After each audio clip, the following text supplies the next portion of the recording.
আজ আমি আপনাদের সঙ্গে শেয়ার করব আমার আজকের দুপুরের বাহারি রকম খাবারের মেনু। চলুন দেখা যাক কী কী ছিল আজ আমার খাবারের মেনুতে। প্রথমেই ছিল সাদা পোলাও, ছোট মাছ চচ্চড়ি এবং শসা। পোলাওয়ের সাথে ছোট মাছ চচ্চড়ি কিংবা মাছ ভুনা খেতে আমার বরাবরই ভীষণ ভালো লাগে।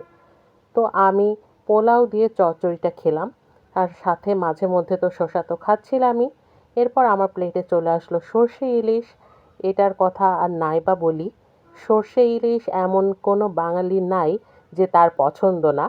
হয়তো খুব কম পছন্দ করে না, তবে আমার তো ভীষণ পছন্দের। তো সর্ষে ইলিশ দিয়ে খাবার শেষ করে আমি আমার প্লেটে নিয়ে নিয়েছি রুই মাছ ভুনা।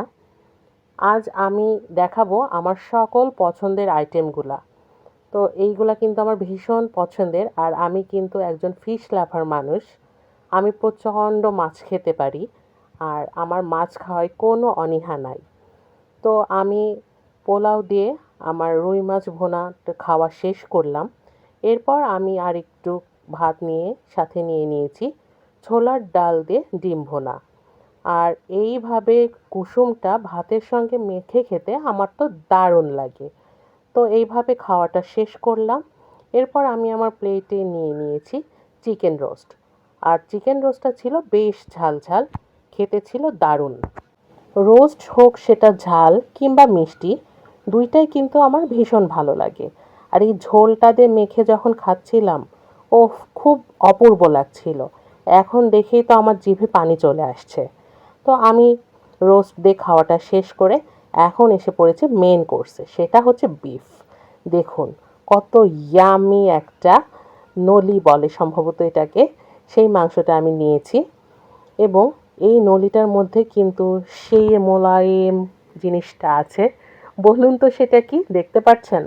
হয়তো ক্যামেরাতে অতটা স্পষ্ট বোঝা যাচ্ছে না, তবে এখন আমি এই হাড়টা খুললেই দেখতে পারবেন।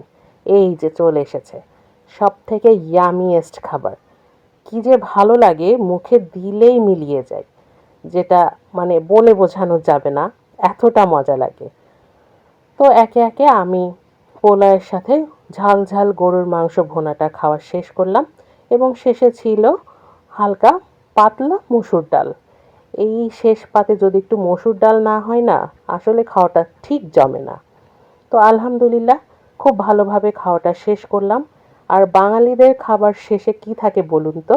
হ্যাঁ, দই। শেষে ছিল দই, মিষ্টি দই। এটা আমাদের এলাকার বেশ জনপ্রিয় দই। আর আমি তো মোজোর মধ্যে ককটেল